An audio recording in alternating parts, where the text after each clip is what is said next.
আসসালামু আলাইকুম। আমার কথা কি শোনা যাচ্ছে?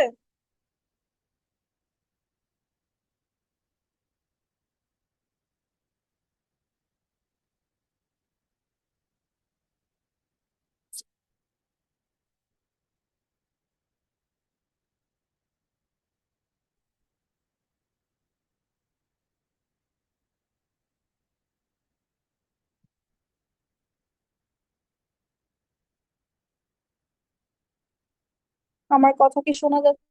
করবো।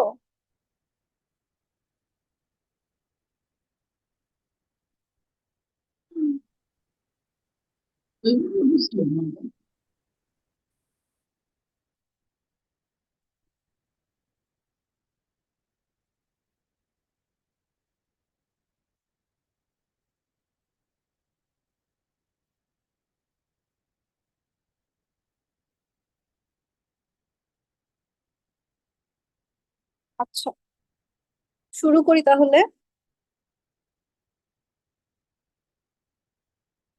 আজকে আসসালামু আলাইকুম, আমি doctor Kanis Fatema, FCPS part 2 trainee surgical অনকোলজিতে আছি। আজকে আমাদের ডেমো ক্লাসের টপিক হচ্ছে ডেইলি লাভের chapter 12, principles of oncology.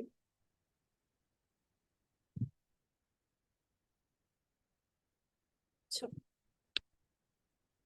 First of all আমরা একটু দেখি যে অনকোলজি বলতে কি বুঝি। Oncology is the branch of medicine that deals with the study, diagnosis, treatment, and prevention of cancer. তাহলে আমরা বুঝতে পারতেছি যে অনকোলজিটা ক্যান্সার নিয়ে স্টাডি, ক্যান্সারের ডায়াগনোসিস, সিমটমস, ট্রিটমেন্ট, প্রিভেনশন, এই সব কিছু নিয়ে স্টাডিকে, সেই ব্রাঞ্চটাকে বলা হয় অনকোলজি।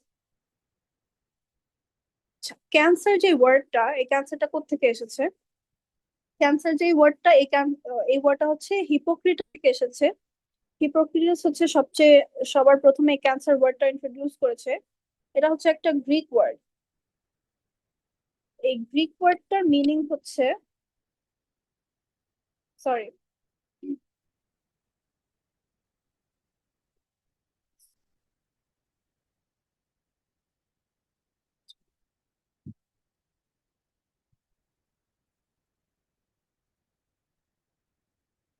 এই গ্রিক ওয়ার্ডটার মিনিং হচ্ছে ক্র্যাব।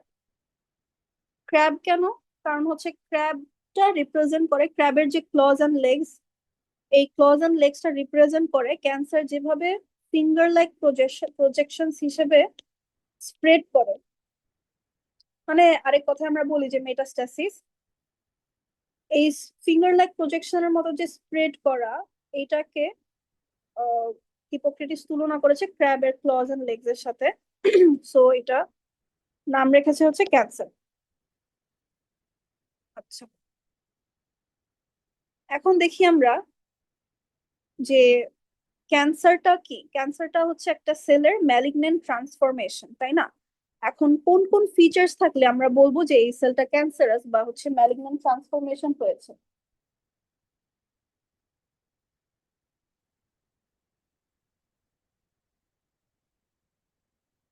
আচ্ছা, ফার্স্ট অফ অল হচ্ছে establish an autonomous lineage. Autonomous মানে কি? অটোনমাস মানে হচ্ছে স্বায়ত্ত শাসন, তাই না? মানে হচ্ছে, মানে নিজে নিজেই রেপ্লিকেট করবে, নিজে নিজেই রিপ্রোডিউস করবে, নিজে নিজেই নাম্বারসে বাড়বে। এটার কোনো মানে বাধা দেওয়ার কেউ থাকবে না। মানে হচ্ছে আনকন্ট্রোলড ভাবে এটা বাড়তে থাকবে, এটা হচ্ছে অটোনমাস লিনিয়েজ। আচ্ছা, তারপর হচ্ছে resist signals that inhibit growth. আচ্ছা, আমরা জানি যে আমাদের বডিতে নর্মালিও সেল ডিভিশন হয়, বাট সেই সেল ডিভিশনটা প্রয়োজন মেটানোর পর, মানে যেহেতু যতটুকু দরকার আমাদের বডিতে ততটুকু হওয়ার পর থেমে যায়, মানে আমাদের বডি থেকে একটা ইনহিবিটরি সিগন্যালস আসে। সেই ইনহিবিটরি সিগন্যাল গুলো গ্রোথকে রেজিস্ট করে। কিন্তু ম্যালিগন্যান্ট ট্রান্সফরমেশন হয় যে সেলগুলার, সেই সেলগুলাতে এই ইনহিবিটরি সিগন্যাল গুলা কাজ করে না। আচ্ছা, সো এরা হচ্ছে এই গ্রোথটা মানে আনকন্ট্রোলড ভাবে ইনক্রিজ হতেই থাকে হতেই থাকে, এটাকে স্টপ করার কেউ থাকে না। আচ্ছা, তারপর হচ্ছে সাস্টেইন প্রলিফারেটিভ সিগন্যালিং। আচ্ছা, আমাদের বডিতে প্রলিফারেশনের জন্য, মানে সেল প্রলিফারেশনের জন্য সিগন্যালিং আছে।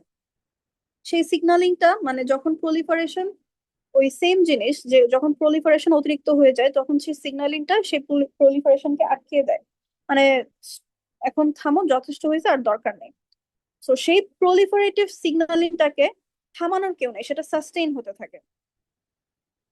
আচ্ছা, তারপর হচ্ছে অবটেইন রেপ্লিকেটিভ ইমমর্টালিটি। আচ্ছা, রেপ্লিকেটিভ ইমমর্টালিটি মানে হচ্ছে আমাদের বডিতে একটা সেল রেপ্লিকেশন হতে পারে approximately 40 to 60 Times. 40 to 60 Times replication কেন হতে পারে? কারণ every time after every replication যে সেলের ভিতরে যে ক্রোমোজোম আছে, ক্রোমোজোমের যে টেলোমেয়ারটা শর্টেনিং হতে থাকে। শর্টেনিং হতে হতে এক পর্যায়ে সেই সেল আর রেপ্লিকেটিভ ক্ষমতা রাখে না। কিন্তু ক্যান্সার সেলস কি করে, যখন ম্যালিগন্যান্ট ট্রান্সফরমেশন হয়ে যায় কোনো সেল, তখন সে কি করে, টেলোমারেজ এনজাইমের মাধ্যমে সেই টেলোমেয়ারটাকে রিজেনারেট করে, সেটাকে শর্টেনিং হতে দেয় না। কাজেই নর্মাল সেল যেখানে 40 to 60 টাইমস রেপ্লিকেট করে মানে এক্সস্ট হয়ে যায়, থেমে যায়, সেই জায়গায় ক্যান্সার সেলগুলা রেপ্লিকেটিভ ইমমর্টালিটি অর্জন করে, মানে এটা রেপ্লিকেট হতেই থাকে, হতেই থাকে, হতেই থাকে। আচ্ছা, এরপরে হচ্ছে ইভেড অ্যাপোপ্টোসিস। অ্যাপোপ্টোসিস কি? আমাদের বডিতে একটা ফিজিওলজিক্যাল সেল ডেথ প্রসেস। আমাদের বডিতে হচ্ছে দেখা যায় যে এমব্রায়োনিক লাইফে এমন অনেক আমাদের বডিতে অংশ থাকে যেগুলা অ্যাডাল্ট লাইফে রিগ্রেস হয়ে যায়, আর প্রয়োজন পড়ে না। ঠিক আছে, ওই সেগুলা হচ্ছে ফিজিওলজিক্যাল ডেথ হয়ে যায়, মানে সেলগুলা একটা প্রোগ্রামড ওয়েতে, একটা প্ল্যান্ড এন্ড প্রোগ্রামড ওয়েতে ডেথ হয়। সো এই অ্যাপোপ্টোসিস প্রসেসটাকে ইভেশন করে ফেলে হচ্ছে ক্যান্সার সেলস। মানে সে যে সেল ডেথটা হয় সেটা থেকে পালিয়ে আসতে পারে, ইভেশন হয়, মানে অ্যাপোপ্টোসিস হয় না। আচ্ছা, তারপরে হচ্ছে অ্যাকোয়ার অ্যানজিওজেনিক কম্পিটেন্স। আচ্ছা, অ্যানজিওজেনিক জেনেসিস মানে কি? অ্যানজিওজেনেসিস মানে growth of blood vessels, formation of new blood vessels. আচ্ছা, একটা টিউমার 1 মিলিমিটারের সাইজের বেশি, 1 মিলিমিটার ডায়ামিটারের বেশি নিউ মানে এক্সট্রা ব্লাড সাপোর্ট, মানে ব্লাড সাপ্লাই ছাড়া এটা আর গ্রোথ করতে পারে না। সো এর চেয়ে বেশি গ্রোথ হওয়ার জন্য একটা টিউমারের লাগে কি? নতুন ব্লাড ভেসেলস, আরো বেশি বেশি ব্লাড সাপ্লাই। সো এরা কি করে, নিজের জন্য নতুন নতুন ব্লাড ভেসেলস, বেশি বেশি ব্লাড সাপ্লাই তৈরি করে নেয়, যাতে ও বেশি বেশি নিউট্রিশন পায়, বেশি বেশি গ্রো হতে পারে। এই জন্য আমরা যখন বিনাইন আর ম্যালিগনেন্সির মধ্যে, বিনাইন টিউমার আর ম্যালিগনেন্ট টিউমারের মধ্যে ডিফারেন্স করি, তখন আমরা হিস্ট্রি থেকে একটা জিনিস জিজ্ঞেস করি, বের করে আনি। সেটা কি? সেটা হচ্ছে টিউমারটা কি আস্তে আস্তে অনেক বছর ধরে বড় হচ্ছে, নাকি হুট করে কয়েক মাসের মধ্যে বড় হয়ে গেছে? কেন? কারণ হচ্ছে ও নিজের জন্য অনেক অনেক nutritional source, blood supply, new new blood vessels, angiogenesis তৈরি করে, কাজেই সে অনেক তাড়াতাড়ি গ্রোথ হয়ে যায়। আচ্ছা, এরপরে গেল হচ্ছে acquire ability to evade, disseminate and implant. আচ্ছা, ও কি করে, একটা একটা সেল যখন ম্যালিগন্যান্ট ট্রান্সফরমেশন হয়, ও হচ্ছে যেখানে ওর অরিজিন লোকেশন, সেখান থেকে ও সেই বেসমেন্ট মেমব্রেনটা ব্রিচ করে সে সার্কুলেশন, মানে ব্লাডে, তারপরে লিম্ফ্যাটিক ভেসেলসে, ব্লাড ভেসেলসে ও ইনভেড করতে পারে। ডিসেমিনেট মানে কি? ছড়িয়ে যেতে পারে। আর অন্য একটা ডিস্টেন্ট জায়গায় গিয়ে ইমপ্ল্যান্ট করতে পারে নিজেকে। এই অ্যাবিলিটির কারণে ও হচ্ছে মেটাস্টাসিস করতে পারে। এটা হচ্ছে ম্যালিগন্যান্ট ট্রান্সফরমেশনের একটা খুব ভাইটাল একটা ফিচার। আচ্ছা, এরপরে কি আসি? ইভোকেশন অফ ইনফ্লামেশন। আচ্ছা, নর্মালি আমরা দেখি যে একটা যখন এক জায়গায় সেল ডেথ হয় বা এক জায়গায় ইনজুরি হয়, তখন সেখানে ইনফ্লামেশন হয়। ইনফ্লামেশন হওয়ার কারণে কি হয়, যে ইনফ্লেমেটরি যে মিডিয়েটার্স সেগুলো সিক্রেট হয়, সাইটোকাইনস, তারপরে হচ্ছে কমপ্লিমেন্ট সিস্টেম, সেগুলো এসে ইনফ্লেমেশন প্রসেসটাকে এগিয়ে নিয়ে যায়। আচ্ছা, আর এখানে আমরা ম্যালিগন্যান্ট ট্রান্সফরমেশনে কেমন ইনফ্লেমেশন পাবো? আমরা পাবো হচ্ছে এখানেও সাইটোকাইনস, গ্রোথ ফ্যাক্টর, বিভিন্ন ইনফ্লেমেটরি মেডিয়েটার্স রিলিজ হবে, কিন্তু তারা কি কি করবে যে ক্যান্সারের গ্রোথটাকে আরো হেল্প করবে, আরো পোটেনশিয়েট করবে। আচ্ছা,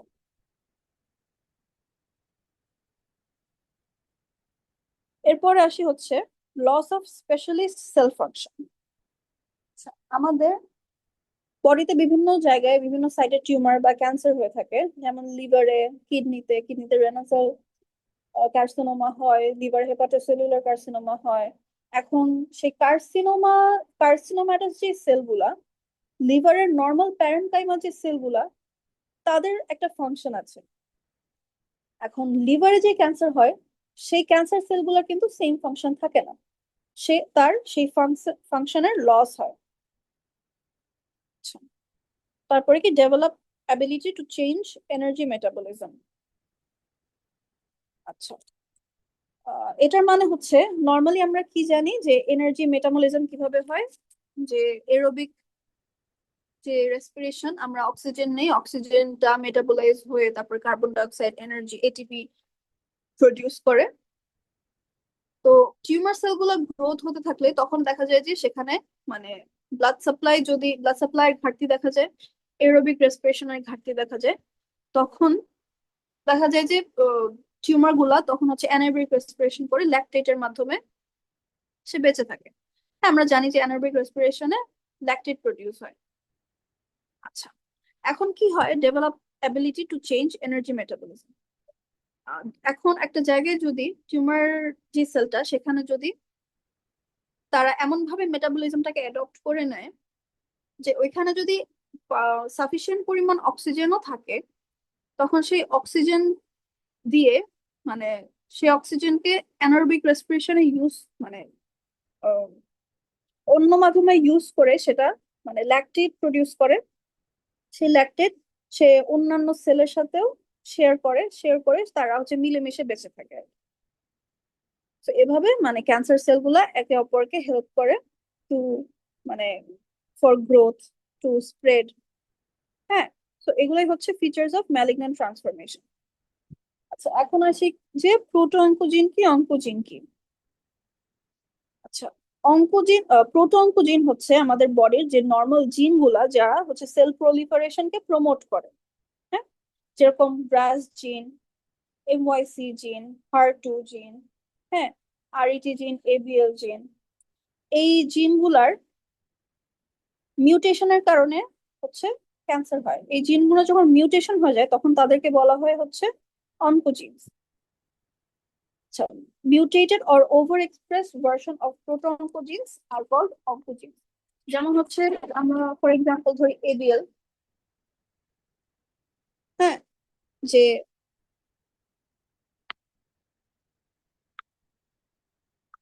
বিআরসি এবিএল, আমরা জানি যে এই মিউটেটেড জিনটা কি কোন কার্সিনোমাতে responsible? CML, chronic myeloid leukaemia হলে এই এবিএল জিনটা মিউটেটেড হয়ে বিআরসি এবিএল হয়ে যায়। আচ্ছা, এরকম করে হার2 জিন যদি মিউটেশন হয়ে যায় তখন কি হয়? ব্রেস্ট কার্সিনোমা হয়, গ্যাস্ট্রিক কার্সিনোমা হয়। হ্যাঁ, এরকম। সো এটা হচ্ছে proto oncogene and oncogene. Proto oncogene হচ্ছে নর্মাল সেলুলার প্রলিফারেশনে হেল্প করে, আর যদি প্রোটো অঙ্কোজিন মিউটেশন হয়ে যায় কোনো কারণে সেগুলোকে বলা হয় অঙ্কোজিন। সেই অঙ্কোজিন গুলা ক্যান্সার প্রমোট করতে, ক্যান্সার গ্রোথে হেল্প করে। আচ্ছা, আচ্ছা, এরপরে আসি এখানে একটা গ্রাফ দেখতে পাচ্ছি, সেটা হচ্ছে সেলের ক্যান্সার সেলের প্রলিফারেশন। এখানে দেখাচ্ছে যে টাইমের সাপেক্ষে সেল গ্রোথ হচ্ছে। হ্যাঁ, এখন একটা টাইমে গিয়ে গ্রোথ ফার্স্টের দিকে মানে একদম এক্সপোনেনশিয়ালি বাড়তেছে, একটা টাইমে গিয়ে সে আস্তে আস্তে ডিক্লাইন হয়ে সে স্টেশনারি ফেজে চলে গেছে। আচ্ছা, এখানে কি লেখা? Limit of clinical detection. Limit of clinical detection কি মানে? এতটুকু 10⁸ থেকে 10⁻⁸ 9 সেল যদি হয়ে যায় রেপ্লিকেট করে করে, তাহলে ক্লিনিক্যালি ডিটেকশনের মতো ফেজে আসে, মানে হচ্ছে টিউমারের সাইজটা এতটুকু বড় হয় এই 10⁻8 to 10⁹ সেল নাম্বারে, যে আমরা এটাকে ক্লিনিক্যালি ডিটেক্ট করতে পারি। হ্যাঁ, কিন্তু এর বেশি যদি বেড়ে যায় তখন মানে আরো রেপ্লিকেশন হচ্ছে 10⁻10, 12, 14। এখন সেল যখন বেশি রেপ্লিকেট করা শুরু করে তখন ওর নিউট্রিশনাল সাপ্লাই প্লাস হচ্ছে ব্লাড সাপ্লাই, বাকি সব যে গ্রোথ ফ্যাক্টরস গুলা যা যে ওকে মানে গ্রো করতে হেল্প করতেছে, তাদের ডেফিসিয়েন্সি দেখা দেয়। তখন কি হয়, ওদের টাইমের সাথে গ্রোথ ডিক্লাইন হতে থাকে। সো এটা হচ্ছে গ্রোথ সাইকেল, টিউমারের গ্রোথ সাইকেল। এখানে কি বলছে যে growth of a typical tumor in its early stages, growth is exponential, but as the tumor grows, the growth rate slows. This decrease in growth rate probably arises because of difficulties with nutrition and oxygenation. The tumor cells are in competition not only with the tissues of the host but also with each other. তারা নিজেদের মধ্যেও competition করে for nutrition, for blood, for oxygen. So এরপরে তাদের growth আস্তে আস্তে decline হতে থাকে। আচ্ছা, আর এই যে এক্সপোনেনশিয়ালি যে গ্রোথ যে ফেজটাতে সেল হচ্ছে এক্সপোনেনশিয়ালি ডিভাইড হতে থাকে, এই ফেজটাতে কেমো সবচেয়ে বেশি কাজ করে। কেমোথেরাপি দিলে এটা এটা হচ্ছে আর্লি স্টেজ। এই স্টেজটাকে বলা হয় আর্লি স্টেজ। আমরা যে বলি যে আর্লি স্টেজে ক্যান্সার ধরা পড়লে তখন হচ্ছে কিউরেটিভ রেটটা অনেক বেড়ে যায়। এই স্টেজটা হচ্ছে আর্লি স্টেজ, এখানে কেমোথেরাপি অনেক ভালো কাজ করে। আচ্ছা, আপ টু 10⁸ to 9। আচ্ছা, এখন আসি হচ্ছে examples of inherited syndromes associated with cancer. আচ্ছা, এই যে আমরা যে জিনগুলা দেখতে পারতেছি, এই জিনগুলা যাদের মিউটেশন হয় তাদের হচ্ছে মানে এই মিউটেটেড জিনগুলো ইনহেরিটেড হয়। সো যাদের এই সব ক্যান্সারাস জিনগুলো থাকে, তাদের অফস্প্রিংস এরও এই ক্যান্সার গুলো হওয়ার সম্ভাবনা বেশি থাকে। যেমন হচ্ছে ফ্যামিলিয়াল অ্যাডিনোমাটাস পলিপোসিস, এফএপি। এফএপিটা হয় কিসের জন্য? এপিসি জিনের মিউটেশনের কারণে। এটা কোথায় থাকে? ক্রোমোজোম 5-এ। সো একজনের যদি এপিসি জিন মিউটেশন থাকে, তার ফ্যাপ হবে। তো তার অফস্প্রিংসে, তার ছেলে মেয়েরও এই ফ্যাপ থাকার সম্ভাবনা বেড়ে যাবে। আচ্ছা, আর এরপরে কি হেরিডিটারি নন পলিপোসিস কোলোরেক্টাল ক্যান্সার, এটা হচ্ছে MLH1, MSH2 আর MSH6 এই জিনগুলোর মিউটেশনের কারণে। আচ্ছা, এরপরে হচ্ছে কি পুস জেগার সিনড্রোম, STK11 ক্রোমোজোম 19-এ থাকে। রেটিনোব্লাস্টোম আমরা সবাই জানি আরবি জিনের মিউটেশনের কারণে হয়। আচ্ছা, MEN type 1, multiple endocrine neoplasia type 1। আচ্ছা, এখানে এটা হচ্ছে আরইটি জিনের মিউটেশনের কারণে হয়। এখানে আমাদের মনে রাখা লাগবে যে মেন 1-এ, MEN type 2A, MEN type 2B এগুলাতে অ্যাসোসিয়েট টিউমার গুলা কি কি, এইটুক অনেক ইম্পর্টেন্ট। হ্যাঁ, কারণ এগুলো হচ্ছে ট্রু ফলসে আসে। আচ্ছা, মেন টাইপ 1-এ কি থাকবে? 3P। হ্যাঁ, 3টা P: প্যারাথাইরয়েড, প্যানক্রিয়াস, পিটুইটারি। আচ্ছা, প্যারাথাইরয়েড টিউমার্স থাকবে অ্যাসোসিয়েটেড ক্যান্সারসে আইলেট সেল টিউমার, মানে এটা হচ্ছে প্যানক্রিয়াটিক সেল টিউমার একটা। হ্যাঁ, প্যানক্রিয়াস আর হচ্ছে পিটুইটারি, 3টা P। এটা হচ্ছে মেন টাইপ 1-এ associated tumours. MEN type 2A তে কি থাকবে? 2PM। হ্যাঁ, আগেরটার থেকে কি থাকবে? এখানে প্যারাথয়েড টিউমারটা এখানে থাকবে। আর কি থাকবে? ফিওক্রোমোসাইটোমা। এই দুইটা হচ্ছে 2P। আর M থাকবে মেডুলারি কার্সিনোমা অফ থাইরয়েড। এই 3টা হচ্ছে মেন টাইপ 2A তে থাকে। আর মেন টাইপ 2B তে কি থাকে? 2MP, আগেরটার উল্টা, 2PM, 2MP। আচ্ছা, 2M কি? মেডুলারি কার্সিনোমা অফ থাইরয়েড আর হচ্ছে মিউকোজাল নিউরোমা। এই দুইটা হচ্ছে 2M। আর P হচ্ছে ফিওক্রোমোসাইটোমা, এটাও হচ্ছে মেন টাইপ 2A তেও থাকে। আর এটা আমরা একটু আলাদা করে মনে রাখার চেষ্টা করলেই হবে, গ্যাংলিয়ন নিউরোমা অফ দ্য গাট। আচ্ছা, এরপরে আমরা কি দেখছি? লিফ্রাউমেনি হয় হচ্ছে P53 জিনের মিউটেশনের কারণে। তারপরে ফ্যামিলিয়াল ব্রেস্ট ক্যান্সার, এটা আমরা সবাই জানি BRCA1, BRCA2, এটার অ্যাসোসিয়েটেড টিউমার গুলা কি কি হবে? Breast cancer, ovarian cancer, prostate cancer, papillary serous carcinoma of peritoneum. এই অ্যাসোসিয়েটেড ক্যান্সার গুলো মনে রাখতে হবে, এগুলা হচ্ছে ট্রু ফলসে আসে। আচ্ছা, এই গেল। আচ্ছা, আরো আছে হচ্ছে এই তিনটা, এখান থেকে এই তিনটা ইম্পর্টেন্ট, বাকিগুলা মনে না রাখলেও চলবে, একটু রিডিং দিলেই হবে। যে ভন হিপেল লিন্ডাউ ডিজিজ, এটা হচ্ছে ভিএইচএল জিনের ইমপ্লিকেশনের কারণে হয়। এখান থেকে কি হয়? মেইনলি রেনাল সেল কার্সিনোমা হয়, আরসিসি। আর নিউরোফাইব্রোমাটোসিস 1 2, টাইপ 1 টাইপ 2 দুইটা আছে, NF1 NF2 জিনের কারণে হয়, এটা আমরা জানি। আচ্ছা, অ্যাসোসিয়েটেড টিউমার গুলো অত ইম্পর্টেন্ট না, কেউ চাইলে রিডিং করে ফেলতে পারে। আচ্ছা, এরপরে আসি, এটা এনভায়রনমেন্টাল এন্ড বিহেভিয়ার ফ্যাক্টরস, এটা খুবই খুবই খুবই ইম্পর্টেন্ট, 3 স্টার একটা চার্ট। আচ্ছা, আমরা জানি যে টোব্যাকো দিয়ে কি কি ক্যান্সার হতে পারে? Lung cancer, head and neck cancer, মানে হচ্ছে এই যে স্যালারি গ্ল্যান্ডের ক্যান্সার, বা হচ্ছে যে ম্যাক্সিলোফেশিয়াল যে ক্যান্সার গুলা, ব্লাডার ক্যান্সার, এগুলো হচ্ছে টোব্যাকো দিয়ে হতে পারে। অ্যালকোহল দিয়ে কি হয়? Same head and neck cancer হতে পারে।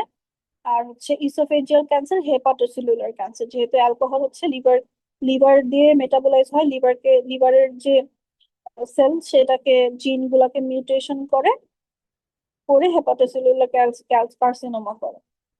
ছাড়, আলট্রাভায়োলেট ইউভি এক্সপোজার দিয়ে আমরা সবাই জানি যে স্কিন ক্যান্সার গুলো হয়। স্কিন ক্যান্সার তিনটাতেই হচ্ছে ইউভি এক্সপোজার দায়ী থাকে, মেলানোমা আর নন মেলানোমা স্কিন ক্যান্সার। নন মেলানোমা স্কিন ক্যান্সারের মধ্যে সেই দুইটাই, যে এসসিসি স্কোয়ামাস সেল কার্সিনোমা আর বেসল সেল কার্সিনোমা। আর আয়োনাইজিং রেডিয়েশনের কারণে, এটা খুবই খুবই খুবই ইম্পর্টেন্ট, এই চারটা একদম মুখস্থ থাকতে হবে। যে ব্লাড ক্যান্সার গুলা, leukaemia, lymphoma, sorry, blood cancer, leukaemia, আর হচ্ছে লিম্ফোমা, আর যে আমাদের সুপারফিশিয়াল অর্গান কি কি আছে, ব্রেস্ট, থাইরয়েড, এই দুইটার ক্যান্সার। তো আয়োনাইজিং রেডিয়েশনের কারণে এই চারটা একদম মুখস্থ থাকতে হবে, leukaemia, lymphoma, breast cancer, thyroid cancer. হ্যাঁ, আচ্ছা, এরপরে আসি ভাইরাল ইনফেকশন। ভাইরাল ইনফেকশনের কারণে যে ক্যান্সারটা মেইনলি হয়, মানে যেই ভাইরাসের কারণে মেইনলি ক্যান্সারটা হয়, সেটা হচ্ছে human papilloma virus. Human papilloma virus কি করে? সার্ভাইকাল ক্যান্সার করতে পারে, পিনাইল ক্যান্সার করতে করতে পারে, হেড অ্যান্ড নেক ক্যান্সার করতে পারে। এই চার্টটা খুবই খুবই ইম্পর্টেন্ট, এটা হচ্ছে মনে না থাকলেও বারবার করে পড়তে হবে। এন্ড এই চার্টটাও ইকুয়ালি ইম্পর্টেন্ট, এটা হচ্ছে 3 স্টার একটা চার্ট। আচ্ছা, ভাইরাল ইনফেকশনের আরেকটা ভাইরাস হচ্ছে যে ক্যান্সার করে, সেটা হচ্ছে human immunodeficiency virus, HIV. HIV কি কি ক্যান্সার করে এটাও খুবই ইম্পর্টেন্ট, ক্যাপোসি সার্কোমা করে, লিম্ফোমা, জার্ম সেল টিউমার, অ্যানোকার্স ক্যান্সার। হ্যাঁ, আরেকটা যেটা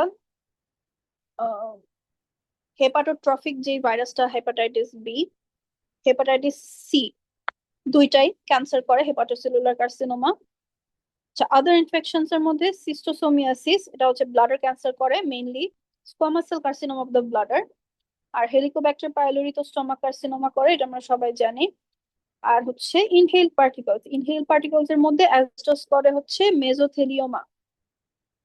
উড ডাস্ট হচ্ছে প্যারানাইজাল সাইনাস ক্যান্সার করতে পারে। আর এনভায়রনমেন্টাল পলিউটেন্টস, এটা খুবই ইম্পর্টেন্ট, প্রায় অলমোস্ট মানে ধরা গেলে যে প্রতিবারই এক্সামে আসে, এসবিএ তে, যে এনভায়রনমেন্টাল পলিউটেন্টস এর কারণে কি কি ক্যান্সার হয়। যেমন অ্যানজিওসার্কোমা, আমরা জানি ভিনাইল ক্লোরাইডের কারণে হয়ে থাকে, অ্যানজিওসার্কোমা অফ দ্য লিভার ভিনাইল ক্লোরাইডের কারণে হয়। ব্লাডার ক্যান্সার হয় অ্যানিলিন ডাইজ এর কারণে। নিকেলস এর কারণে হচ্ছে লাং ক্যান্সার বা নেজাল ক্যাভিটি ক্যান্সার হতে পারে। আর্সেনিকের কারণে হচ্ছে স্কিন কার্সিনোমা হয়। লাং কার্সিনোমার জন্য এই তিনটা মুখস্থ থাকতে হবে, যে বেরিলিয়াম, ক্যাডমিয়াম, ক্রোমিয়াম, এই তিনটা হচ্ছে লাং ক্যান্সার করে। আচ্ছা, এরপরে আসি হচ্ছে medical agents alkylating agents used in cytotoxic chemotherapy. কেমোথেরাপির কারণে কি কি কার্সিনোমা ডেভেলপ করতে পারে? Leukaemia, lymphoma, lung cancer.